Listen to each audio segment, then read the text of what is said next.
Well, hello everybody. Welcome once again to AuthorStory. I'm Alexander Lim, your host.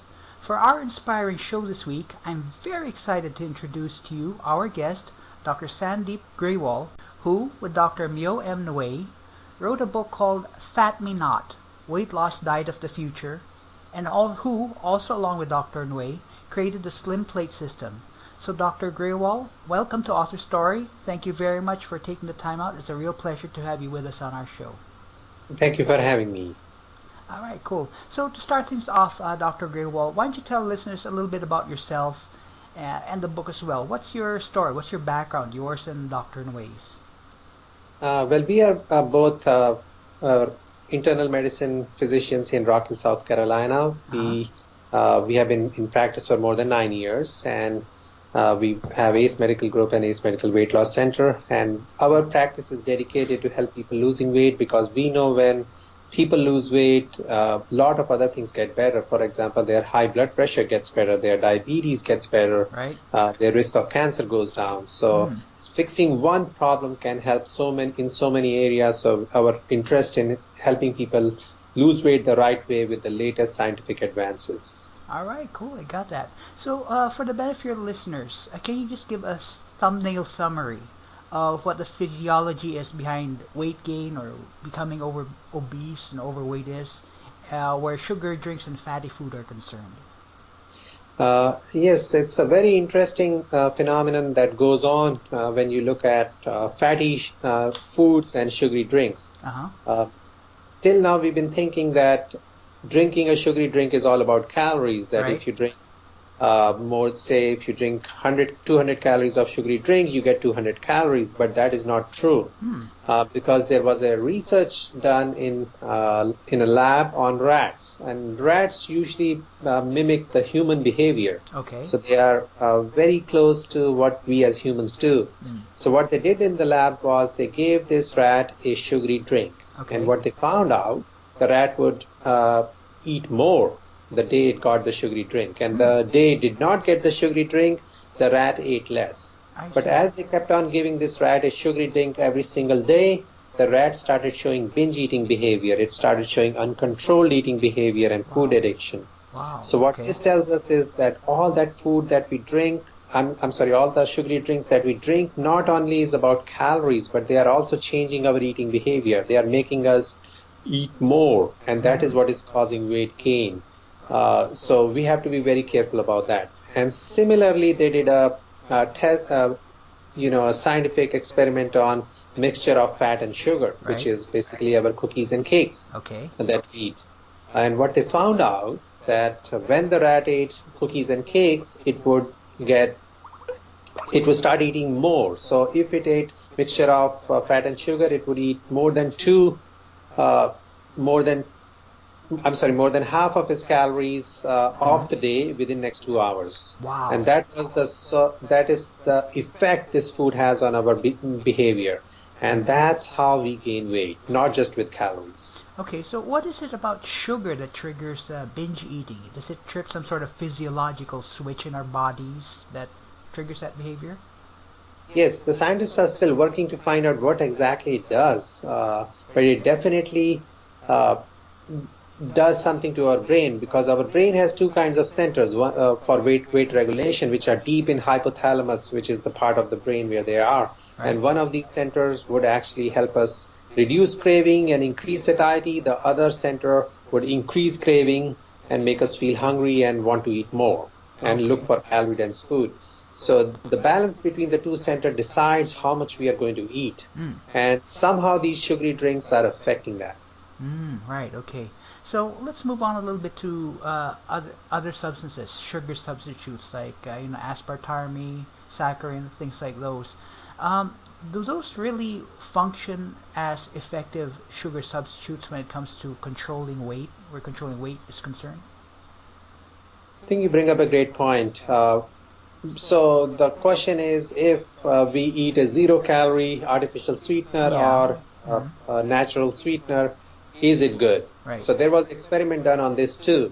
What they did was they took all the people, a group of people who used to drink at least one diet drink a day, and then they scanned their brain with a functional MRI. Okay. What they found out that the brain switched their cravings from junk food and from sugary drinks to junk food. And Uh-huh. these guys, people were eating more junk food. So why does that happen? So Okay. our brain is much more smarter than we think it is. Uh-huh. So when we try to fool our brain by giving it a sugary drink, but it has really no sugar in it, Right. uh, our brain catches up onto it after a few weeks, and then it starts switching our cravings to junk food because it knows that we cannot switch the junk food to a zero-calorie junk food. Right. So our brain is much more smarter than that. So many a times patients come to my clinic and they have intense craving for fries, Right. intense craving for junk food, intense craving for potato chips. And that does not go away until we make them stop their artificial sweeteners. And after a few weeks of stopping artificial sweeteners, their craving goes down. So this artificial sweeteners also modify our eating behavior. They make us crave more bad food. Right, right. So what sweeteners would you recommend then for people to consume? I recommend to my patients real sugar because there's nothing better than real sugar. If our brain is craving sugar, then we should give it at least some sugar so that it would not switch our cravings. Okay. And in the sugar also there are two kinds. One is high fructose corn syrup. Mm-hmm. The other one is sugarcane sugar. So the sugarcane sugar is better because research has shown that high fructose corn syrup related sugar or the corn sugar can fool our brain into thinking it needs more food. It does not trigger our satiety center, but the sugarcane sugar does. So sugarcane sugar in limited quantity, that means not more than a teaspoon or a tablespoon of sugar at one time should be okay. All right. Okay, got that. So, you just made me think of something interesting because there's like legal limits, like food manufacturers are required to put on their on their packages what percentage daily recommended allowance of fat, what recommended daily allowance of vitamins, minerals is in their food. Do you think it would be a good idea to put something like that for sugar? Well, I think you're right. Sugar is one of the most important key ingredient which can cause obesity, and it's definitely very important that how much sugar is in each serving. So whenever we look at a food label, we should always try to make sure that we are eating less than 18 grams of sugar at one time. So if you pull up say a chocolate bar and it Right. has 32 grams of sugar, Right. and with that sugar I mean sugar, not carbs. Okay. 32 grams of sugar, then we should cut that chocolate bar into a serving size so that each serving size should have less than 18 grams, and that's what we should be eating. 18. And there is a scientific reason behind it, which is that something what we call is glycemic index, or a high glycemic index. Okay. So when we eat a lot of sugar at one time, it rushes into our body like a tsunami. It comes in, Okay. and sugar rises in our body, and that causes insulin spike. And the more sugar comes in, the higher the insulin rises. The insulin spike is very, it's very interesting. If a low insulin spike happens, it consumes all the calories. Okay. But if a high insulin spike happens in our body, it turns these calories into fat. Into fat. So okay. we want to avoid that. So we want to eat less sugar at one time. Okay. That means limit the sugar to 18 grams or less by reading the food labels, so that we are not getting these high insulin spikes, which is converting our calories into fat. All right. Okay. Yeah. All right. Cool. That's definitely an interesting information right there. So you mentioned obesity. I mean, you just mentioned obesity in your last discussion. How serious a problem is obesity in the United States? I mean, like, would you have any idea how much obesity costs the health system? Well, obesity is very expensive for our health system. I don't have the exact numbers, but I know it's in billions. So Wow, billions. Yeah, it's in billions because obesity has tripled in our country, and so has the number of overweight people. Right. We have about 2 out of 3 people overweight and 1 out of 3 people obese. Okay. When you compare this to Japan, Japan has 1 out of 10 people obese.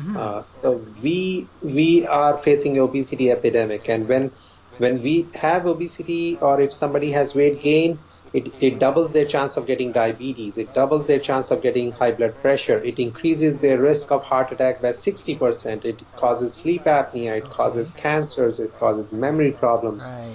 Uh, and joint problems and joint replacement. So it is not only a serious concern for health, but it's also very costly for the healthcare system. Yeah, I mean, like those billions, they could be used for other things, like say repairing bridges, building new bridges, infrastructure, telecommunications, stuff like that. Right, and also then people would have a better quality of life if they do not have the weight on them, because many times the fat cells in our body, they act as inflammatory substances, which means these fat cells are secreting these chemicals of inflammation, which then go all over our body and causes inflammation. Wow. So many times people who are obese will have pain all over. They are sore all over. When they are waking up, it's painful for them. And when even sometimes the inflammation goes to such an extent that if you would touch a patient who is severely obese, would have pain all over. So it definitely has something to do with their quality of life. Right. Okay. Yes. Definitely. So you and Dr. Nguyen developed a system called the Slim Plate system. What's the basic concept behind this, and what makes the system different from all the other diet weight loss programs out there? Well, Slim Plate system is one of the easiest to do and the best system for losing weight. And we as physicians had decided that we want to create a easy to do system for people to lose weight, for which they do not have to learn all the nutritional science just to start losing weight. We wanted it should meet three criteria of a good weight loss system. Number one, it should be easy to do, because if it's a system that's not easy to do, people cannot stick to it. Number two, it should allow real food, because we eat certain kind of foods, and if we try to take somebody away from their own real food, they can't keep that diet too long, and then they fail on the diet and cause yo-yo dieting. And number three, we wanted to make sure that it changes eating habits. For example, if you do a low-carb diet, it's really not changing our eating habits. It's just a temporary diet. Once you stop it, the weight comes back. Go back to so the system's designed to surreptitiously train people on how to eat the right thing in the right way at the right amount, and that helps them lose weight. So interestingly enough, we created the Slim Plate system, which is a 4-step portion control weight loss system, in which people go through 4 different steps of portion control over a period of 4 months. Our average weight loss with that system is about 14 to 23 pounds in 3 months, and it's very impressive. And yet people are able to eat their own food, they are able to build a diet around their own food, and they can see the weight falling off. Right, okay. So you mentioned the Slim Plate system as 4 steps. I mean, I'm just curious, what are the tools that the Slim Plate system employs? The Slim Plate system has few things. Number one, it has a DVD which has a training series. So before anybody starts their steps, they would have to go through a DVD training of 20 minutes, which is included in the box. Then once they do that, they would go on a step 1, and step 1 has a specific plate and a set of tools to build their diet around their own food, like they can even resize their muffins with cutters, with their pancakes. There are plates in which they know exactly how much carbs to put. The plates are designed in a way both men and women can use it, and with that, people are able to use their own food, and families don't have to cook separately for people trying to lose weight, and other people, they can eat their own food and do the weight loss. Right. Okay, I got that. So, with regards to the physiology, how is the Slim Plate system designed to impact the body? I mean, I'm just curious, how does it affect a person so that he's more inclined to eat healthier food compared to the stuff he used to chuck into his system? Great question, because Slim Plate system is designed in a way that it would improve our eating habits, and that was one of the things that we wanted to achieve. And what it does, for example, I'll give you an example. Many people skip breakfast or eat one time a day or times a day, but they are not losing weight; they are gaining weight, or and then they get frustrated. So Slim Plate system makes you eat 3 times a day and add 2 snacks to it, so total of 5 times. That way, what happens is our body is not going through a fasting state. Right. We are eating every 4 hours, Mm-hmm. and that keeps on boosting our metabolism. When we skip meals, for example, we skip breakfast, we are subjecting our body to almost 16 hours of fasting because 12 hours before and after sleep, and then another 4 hours while we get to the lunch. And Right. that can reduce our metabolic rate by almost 50%. Wow. Okay. So, Dr. Grewal, let's talk a little bit about kids. I mean, there's a lot of things out there nowadays about how unhealthy cafeteria food is and the like. And I'm sure you know that as a doctor, the habits that kids get while they're still kids have an impact on the habits they have in their adult lives, particularly when it comes to eating food. So, with this in mind, what would you recommend to parents where their kids' food, the food they eat in school, is concerned? I think it's a great question, especially when the schools are starting soon. We want to know what our kids can eat healthy. Yes. But the first thing is that never allow your kids to leave house for school before giving them a good breakfast. Okay. That's key because uh, we know that kids who don't eat breakfast don't do as well in the school as the kids who had some breakfast. That's because our brain uses glucose, and glucose is needed for brain to function and learning. So if the kids didn't have the breakfast, their glucose levels are low early in the morning, and they are not able to capture everything. And number two, like I said before, if we don't give our kids breakfast, we are decreasing their metabolism and increasing the risk of their gaining weight. Right. Okay. Uh, Please go ahead. that said, coming to your question of about what kids can have for lunch and things like that, yes, the cafeteria food may not be the most healthiest food because it is high in carb and high in fat, and it's something that all the kids like because kids are kids. So we need to try to improve their habits. We need to make sure that they are eating healthy, and the best way to do it is we pack them a good lunch and make sure that they have snacks, but they have good snacks with less than 18 grams of sugar in each serving, so that they will start developing those healthy eating habits right from the start. And then when they grow into adulthood, it would be much easier for them to keep their weight off and maintain their weight. Right. Okay. So, what, for example, would go into a healthy lunchbox for kids? What sort of things would go in there? Right. So one thing with kids is we also realize that more than a $1 billion worth of food is wasted by the kids because they throw it away because they don't like it. Okay. So that's $1 billion of food a year. So we have to make sure, number one, their food is interesting. And one way to make kids' food interesting is to make sure it's very colorful. For example, if you're going to give them eggs, don't just put a solid boiled egg in there. Cut it into half so they can see the yellow and the white, and that somehow makes it interesting for them to see the food. Okay. But something you can always put in the cold cuts. Lean meat sandwiches is a good thing for kids. Make sure, try to get them into the habit of eating whole grain or wheat bread rather than the white bread or the processed bread. Okay. That's one thing. And you can always cut those sandwiches into funny shapes. You can cut it into a circle, cut it into a square, or you could do different things, triangle, to make it interesting for them. And then also sometimes you can give them, cold pasta salad, and you can sprinkle some nuts and raisins on it.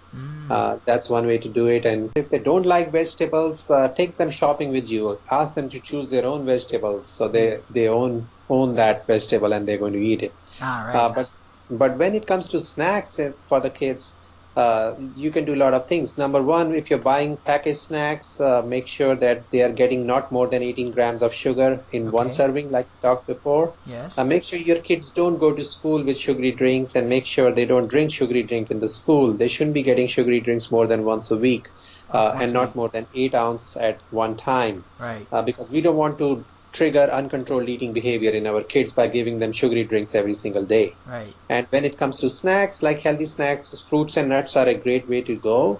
But to make it interesting, you can throw some M&Ms in it to make it interesting for the kids. That way they are getting some healthy things also, and they are happy too. All right, cool. I got that. Okay. So, Dr. Grewal, let's move on a little bit to adults. Let's say there's this person out there who's 100, 200 pounds overweight.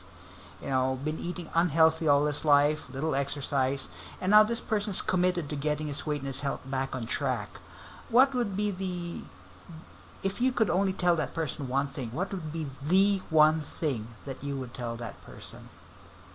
Well, I would tell him one thing is that weight loss happens because of changes in the diet, not because of exercise. So many of my patients, they are waiting to see if one day they would start exercising or find time to exercise, and then they would lose weight. But 90% of our weight loss comes from changes in the diet, not in exercise. So we can start losing weight right away. We don't have to wait for a special time for it, because we are just trying to adjust our diet to it. Exercise is healthy, don't get me wrong. It is good for cardiovascular, it's good for our health. But when it comes to losing weight, and if that's the reason we are procrastinating, all we need to do is fix our diet and we should start losing weight. Okay, I got that. Okay. So as one of the authors of this book, what's your ultimate vision for your book or your platform for weight loss? What would you like to have happen at the end of when everything is said and done? Well, the biggest reason we came about writing this book was to explain to people the latest scientific advances. And many of them are very simple, like eating your breakfast, eating 5 times a day. And this is something we knew from before. Many times we look for complicated answers for simple problems. We try to look for something hard to do so we will lose weight. But what our vision with this is to help people understand that losing weight is easy. You have to know what you're doing. You have to know what you're doing right. And you have to avoid doing what is wrong for weight loss. And with that, we all can combat obesity together. Okay, I got that. So, Dr. Grewal, in the last few minutes, I would now like to ask a few questions that might give all of us, listeners and all, some more insight into who you are presently as a person. Would this be okay with you? That's fine. All right, cool. So, Dr. Grewal, what sound do you love? The sound of rain. Oh, yes. Yeah, I like that one too. What sound do you hate? Oh, somebody scratching nails on a glass? Yeah, okay, got that. Me too. And my last question is, if you can talk to your body fat, what would you say to it, or what would it say to you? That's interesting. Well, I would tell the body fat that it's time for it to tone down and go away. Okay. All right. And what do you think it would say to you? It probably would want to stay, I guess. All right, cool. I got that. So the book is Fat Me Not: Weight Loss Diet of the Future. The authors are Dr. Sandeep Grewal and Dr. Myo M. Nguyen. And the websites where you can find this is on fatmenotbook.com. That's fatmenot, one word. And also slimplatesystem.com. Slimplate system, that's one word. So, Dr. Grewal, thank you very much for your time. Thank you very much for being an author story. It was very interesting. I'm sure our listeners now have a deeper insight into diet, healthiness, obesity, and so on, particularly the Slimplate system which you introduced. And thank you for having me on the show. Thank you very much again, Dr. Grewal. It's real fun, and we will be back next time on Author Story with another inspiring author.